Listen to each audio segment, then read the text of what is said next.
प्रिय विद्यार्थियों, हम शुरू कर रहे हैं फ्रांस के पंचम गणतंत्र के संविधान की विशेषताएं।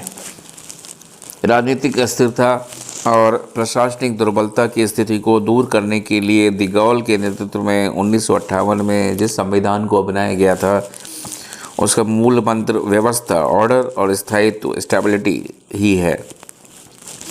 इस संविधान के विषय में डी गॉल का कहना था कि इस संविधान को अंगीकृत कर फ्रांसीसी जनता ने एक नवीन और उज्ज्वल भविष्य का आह्वान किया है। पंचम गणतंत्र के संविधान की विशेषताएं निम्न रूपों में हमारे सामने आती हैं। नंबर 1, संविधान की प्रस्तावना। सामान्यतः सभी संविधानों में एक प्रस्तावना का समावेश किया जाता है जिसमें संविधान के स्रोत, आदर्श और लक्ष्य की घोषणा की जाती है। चतुर्थ गणतंत्र के संविधान के समान ही पंचम गणतंत्र के संविधान में भी प्रस्तावना का समावेश है, लेकिन इन दोनों ही संविधानों की प्रस्तावना इस दृष्टि से विशेष है कि इसमें संविधान के स्रोत, आदर्श और लक्ष्य की घोषणा करने के बजाय नागरिक अधिकारों, अंतर्राष्ट्रीय कानून के प्रति वचनबद्धता और फ्रांसीसी संघ का उल्लेख किया गया है। पंचम गणतंत्र के संविधान की प्रस्तावना के ये 3 ही मूल तत्व हैं। प्रस्तावना के प्रारंभ में ही 1789 की मानवीय अधिकारों की घोषणा को गौरवपूर्ण याद के रूप में स्वीकार किया गया है। स्त्रियों को सभी क्षेत्रों में पुरुषों के समान ही अधिकार प्रदान किए गए हैं। संविधान द्वारा प्रदत्त नागरिक अधिकार समाजवादी दर्शन से प्रभावित हैं। सभी नागरिकों को जीविका प्राप्ति का अधिकार और अपने स्वार्थों की रक्षा हेतु संगठन बनाने का अधिकार दिया गया है। श्रमिकों को उद्योगों के प्रबंध में प्रतिनिधित्व प्रदान किया गया है और उन्हें अपनी मांगों की पूर्ति हेतु हड़ताल तथा प्रदर्शन का अधिकार भी प्राप्त है। प्रस्तावना में राज्य को व्यक्ति तथा उसके परिवार की उन्नति के लिए उत्तरदायी ठहराया गया है और राज्य का कर्तव्य है कि वह शिक्षा के प्रसार हेतु निःशुल्क तथा धर्मनिरपेक्ष शिक्षा की व्यवस्था करे। 1946 के संविधान की भांति ही प्रस्तावना में कहा गया है कि फ्रांस अंतर्राष्ट्रीय विधि के सिद्धांतों को मान्यता प्रदान करेगा और अन्य राष्ट्रों की स्वतंत्रता का आदर करेगा। अंत में 1946 के संविधान की तरह ही समुद्र पार के प्रदेशों को स्वतंत्र निर्णय का अधिकार प्रदान किया गया है और उन प्रदेशों को जनतंत्रात्मक पद्धति के विकास के लिए स्वतंत्रता, समानता तथा भ्रातृत्व के आधार पर फ्रांसीसी समुदाय की सदस्यता प्रदान की गई है। दूसरा है संकट काल का शिशु, अ चाइल्ड ऑफ क्राइसिस। 1946 के संविधान के निर्माण के समय फ्रांस में मिश्रित वातावरण था। एक तरफ राजनीतिक अशांति थी तो दूसरी तरफ जनता उल्लास के साथ विजय के गीत भी गा रही थी। लेकिन 1958 के संविधान के निर्माण के समय न केवल राजनीतिक अशांति वरन मृत्युकालीन निराशा छाई हुई थी। राजनीतिक अस्थायित्व और सैनिक विद्रोह के कारण व्यापक गृहयुद्ध छिड़ जाने की आशंका थी। ऐसी स्थिति का एकमात्र हल कार्यपालिका के प्रधान राष्ट्रपति को अधिकाधिक शक्तियाँ प्रदान करना ही था और 1958 के संविधान द्वारा ऐसे ही किया गया, इसलिए इसे संकट काल का शिशु कहा जाता है। वस्तुतः पंचम गणतंत्र के संविधान पर तत्कालीन संकट काल की स्पष्ट छाया अंकित है। नेक्स्ट है निर्मित लेकिन बिना संविधान परिषद का संविधान। पंचम गणतंत्र का संविधान एक निर्मित संविधान है, किंतु इसका निर्माण किसी संविधान परिषद द्वारा नहीं किया गया है। इसका निर्माण डी गॉल मंत्रिमंडल के सदस्यों और 39 सदस्यों की परामर्शदात्री सभा ने किया।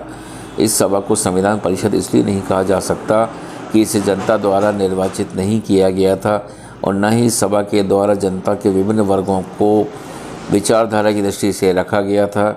इसने तो केवल डी गॉल की विचारधारा को ही क्रमबद्ध रूप प्रदान किया। एक व्यक्ति विशेष की विचारधारा पर आधारित होने के कारण ही इसे डी गॉल संविधान भी कहते हैं। नेक्स्ट है लिखित संविधान। चतुर्थ गणतंत्र की भांति ही पंचम गणतंत्र का संविधान भी एक लिखित प्रलेख है। इसमें प्रस्तावना और 95 धाराएं हैं जिन्हें 15 अध्यायों में बांटा गया है। इस कारण ये संविधान पर्याप्त संक्षिप्त 1946 के संविधान से भी संक्षिप्त है और इस संक्षिप्तता के कारण संविधान में अपूर्णता और अस्पष्टता भी आ गई है। लेकिन अनेक महत्वपूर्ण बातों को संविधान की परिधि के बाहर ही रखा गया है। निर्वाचन कानून, संसद के दोनों सदनों के गठन, विधि निर्माण की प्रक्रिया और आर्थिक तथा सामाजिक परिषद के कार्य आदि के संबंध में संविधान बिल्कुल मौन है और इन्हें भविष्य के संवैधानिक कानूनों पर छोड़ दिया गया है। इन मूलभूत प्रश्नों का संविधान में उल्लेख न होना उनकी अपूर्णता ही कही जा सकती है। नेक्स्ट है कठोर संविधान। एकात्मक शासन व्यवस्था को अपनाते हुए भी फ्रांस में कठोर संविधान अपनाने की परंपरा रही है। पंचम गणतंत्र का संविधान भी चतुर्थ गणतंत्र की भांति ही कठोर है। अनुच्छेद 89 के अनुसार संविधान में संशोधन के 2 तरीके हैं। प्रथम, राष्ट्रपति संविधान में संशोधन का विधेयक संसद में प्रस्तावित कर सकता है और यदि संसद के दोनों सदन इसे 3/5 बहुमत से पारित कर दें तो यह संविधान का अंग हो जाता है। दूसरा वैकल्पिक तरीका यह है कि प्रधानमंत्री के प्रस्ताव पर राष्ट्रपति या संसद का कोई सदस्य डेपुटी स्वयं संशोधन विधेयक प्रस्तावित कर सकता है। यदि संसद के दोनों सदन इसे पारित कर दें तो इसे जनमत संग्रह में निर्वाचकों के सम्मुख रखा जाता है और निर्वाचकों के बहुमत द्वारा इसका समर्थन किए जाने पर यह संविधान का अंग बन जाता है। संविधान में संशोधन की यह पद्धति अपेक्षाकृत सरल प्रतीत होती है, लेकिन फ्रांस की राष्ट्रीय संसद में सामान्यतः जैसी दलीय स्थिति होती है उसमें इसे अपनाना कठिन होता है। व्यवहार के अंतर्गत पंचम गणतंत्र के प्रथम राष्ट्रपति डी गॉल के द्वारा संविधान में संशोधन की पद्धति का मनमाने तरीके से प्रयोग किया गया है। संविधान में यह भी कह दिया गया है कि देश के भूभाग अथवा गणतंत्रात्मक स्वरूप में कोई परिवर्तन नहीं किया जा सकता है। नेक्स्ट है लोकप्रिय संप्रभुता पर आधारित संविधान। 1946 के संविधान की तरह ही 1958 का संविधान भी लोकप्रिय संप्रभुता पर आधारित संविधान है। संविधान का प्रथम अध्याय संप्रभुता से ही प्रारंभ होता है और धारा 3 में कहा गया है कि संप्रभुता जनता में निहित है और जनता अपनी शक्ति का प्रयोग अपने प्रतिनिधियों द्वारा या जनमत संग्रह रेफरेंडम के द्वारा करेगी। यद्यपि संविधान का निर्माण जनता के निर्वाचित प्रतिनिधियों द्वारा नहीं किया गया, लेकिन जनमत संग्रह में इसे जो भारी समर्थन प्राप्त हुआ उससे स्पष्ट है कि संविधान जन इच्छा का ही परिणाम है। नेक्स्ट है संविधान का जनतंत्रीय एवं गणतंत्रीय स्वरूप। चतुर्थ गणतंत्र की प्रथम धारा में संविधान के गणतंत्रीय रूप का उल्लेख किया गया था। पंचम गणतंत्र की धारा 2 में राज्य के जनतंत्रीय एवं गणतंत्रीय रूप का उल्लेख करते हुए फ्रांस को एक अविभाज्य धर्मनिरपेक्ष प्रजातंत्रात्मक तथा सामाजिक गणतंत्र घोषित किया गया है। संविधान की धारा 89 में यह भी कहा गया है कि संविधान के गणतंत्रीय स्वरूप को संशोधित नहीं किया जा सकता। संविधान जनता द्वारा जनता के लिए राज्य स्थापित करता है और राज्य का सर्वोच्च पदाधिकारी राष्ट्रपति जनता द्वारा निर्वाचित है। फ्रांस में संवैधानिक संशोधन आदि कार्यों के लिए ही प्रत्यक्ष लोकतंत्र के उपकरण जनमत संग्रह को भी अपनाया गया है। इस दृष्टि से फ्रांस के पंचम गणतंत्र को ब्रिटेन की तुलना में अधिक लोकतंत्रात्मक राज्य कहा जा सकता है। नेक्स्ट है धर्मनिरपेक्ष राज्य की स्थापना। प्राचीनकालीन फ्रांस में धर्म राजनीतिक विरोधों और उत्पादों का कारण रहा। सन 1779 की क्रांति के बाद से ही धर्म को राजनीति से पृथक रखने की चेष्टा की गई।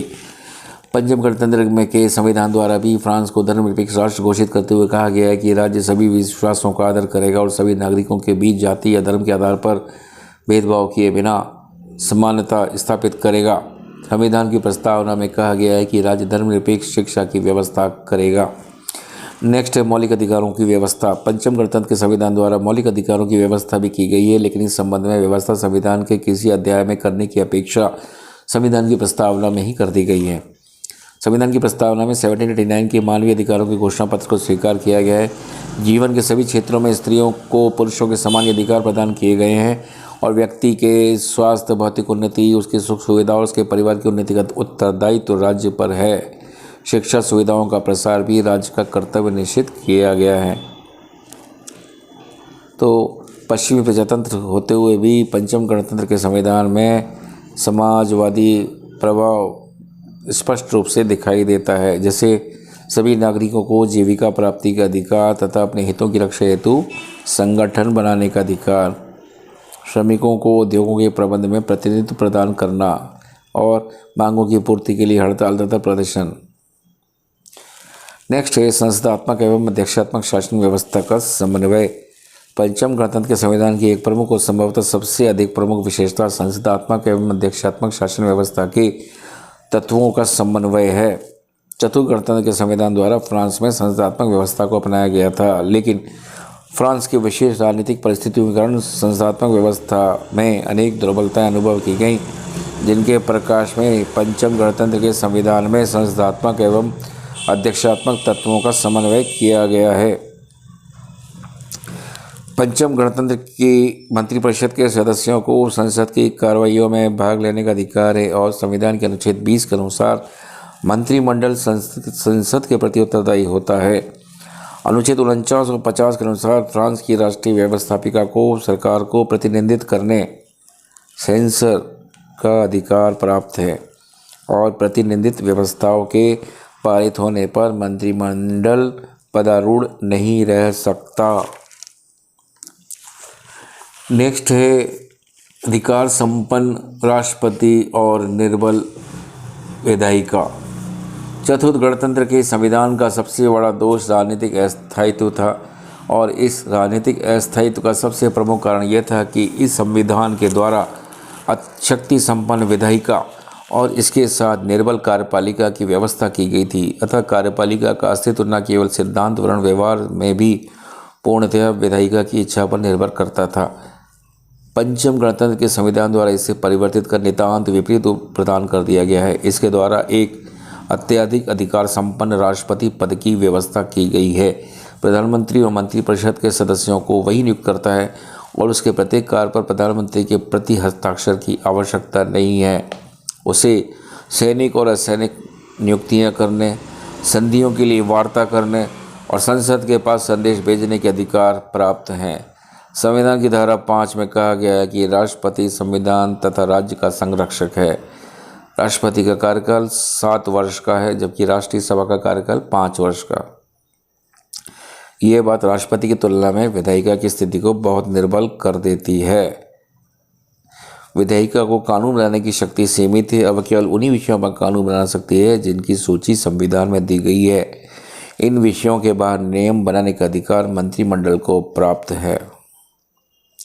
एरोन ने कहा है कि नवीन संविधान का सबसे प्रमुख तत्व संसद के अधिकारों को सीमित करना ही है।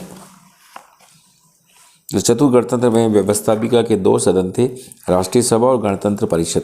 पंचम गणतंत्र में इन दोनों सदनों के नाम हैं राष्ट्रीय सभा और सीनेट। चतुर्थ गणतंत्र में गणतंत्र परिषद एक परामर्शदात्री निकाय मात्र थी, लेकिन पंचम गणतंत्र में इन दोनों सदनों की स्थिति में क्रांतिकारी परिवर्तन कर दिए गए हैं। पंचम गणतंत्र की सीनेट की स्थिति बहुत कुछ सीमा तक अमेरिकी सीनेट के समान हो गई है। नेक्स्ट है शक्ति विभाजन के सिद्धांत पर आधारित। शक्ति विभाजन के सिद्धांत का विधिवत रूप में प्रतिपादन करने वाला मॉन्टेस्क्यू फ्रेंच विचारक ही था, इसलिए फ्रांस की राजनीतिक विचारधारा और संविधान पर इस सिद्धांत का प्रभाव पड़ना स्वाभाविक है। चतुर्थ गणतंत्र के संविधान में इसकी उपेक्षा की गई, लेकिन पंचम गणतंत्र के संविधान में सिद्धांत को अपनाते हुए कार्यपालिका और विधानमंडल को पृथक करने का प्रयास किया गया है। नेक्स्ट है राजनीतिक दलों को संवैधानिक मान्यताएं। वर्तमान समय के सभी प्रजातंत्री राज्यों में राजनीतिक दल महत्वपूर्ण भूमिका अदा करते हैं, लेकिन ब्रिटेन, अमेरिका और भारत आदि इन सभी देशों में राजनीतिक दल इस दृष्टि से संवैधानिक एक्स्ट्रा कॉन्स्टिट्यूशनल हैं कि संविधान में इनका कोई उल्लेख नहीं किया गया। लेकिन फ्रांस के पंचम गणतंत्र के संविधान में राजनीतिक दलों को ये स्पष्ट मान्यता प्रदान की गई है। संविधान की धारा 4 में कहा गया है कि मताधिकार की अभिव्यक्ति का मुख्य साधन राजनीतिक दल होगा। राजनीतिक दलों का निर्माण स्वतंत्रतापूर्वक हो सकता है और वे स्वतंत्रता के साथ राजनीतिक कार्यों का संचालन कर सकते हैं, परंतु उनके लिए अनिवार्य है कि वे राष्ट्रीय संप्रभुता और प्रजातंत्र के सिद्धांत का आदर करेंगे।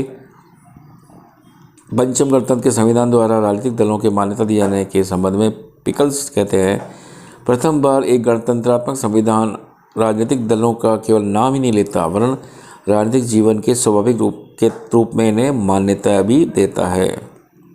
नेक्स्ट है संवैधानिक परिषद की स्थापना। नवीन संविधान की एक विशेषता संवैधानिक परिषद के रूप में एक ऐसी संस्था की स्थापना है जिसका समरूप संभवतः अन्य किसी देश में नहीं मिलता। संवैधानिक परिषद की व्यवस्था चतुर्थ गणतंत्र में थी, किंतु नवीन संविधान में उनकी रचना में संशोधन किया गया है। पहले की तुलना में इसका महत्व बढ़ा दिया गया है।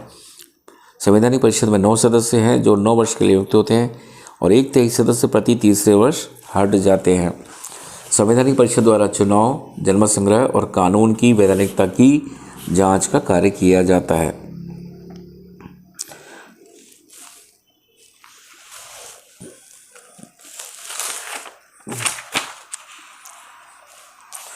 तो पंचम गणतंत्र के संविधान को उचित रूप से ही संकट काल का शिशु कहा जाता है, क्योंकि 1958 में जबकि संविधान का निर्माण हुआ, फ्रांस में संकटकालीन स्थिति थी और फ्रांस पर इस संकट काल की छाया स्पष्ट रूप से अंकित है।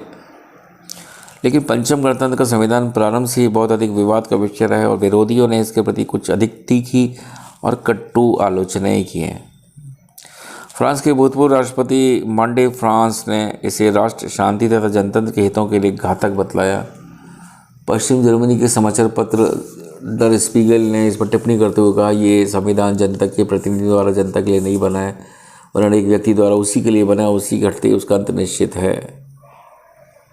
जहाँ तक परिणामों का संबंध है, संविधान ने ही डी गॉल की आशावादिता को सत्य प्रमाणित किया है और 1958 का यूरोप का रुग्ण व्यक्ति कहा जाने वाला फ्रांस आज एक शक्तिशाली, समृद्ध और सम्मानित राष्ट्र के रूप में प्रतिष्ठित है। और फ्रांस ने पिछले वर्षों में जो प्रगति की है उसका बहुत अधिक श्रेय उस राजनीतिक स्थायित्व को है जो पंचम गणतंत्र के द्वारा फ्रांस को प्रदान किया गया है। यदि कहा जाए कि फ्रांस आज जो कुछ भी है वह डी गॉल और पंचम गणतंत्र के संविधान के कारण है, बहुत अधिक अतिशयोक्ति नहीं होगी। तो विद्यार्थियों, आज हमने फ्रांस के संविधान की विशेषताओं को पढ़ा है और मुझे आशा ही नहीं वरन पूर्ण विश्वास है कि आपको समझ में आया होगा और आप मन लगा के इसे और समझेंगे और अपने कमेंट्स जो है भेजेंगे। Thank you.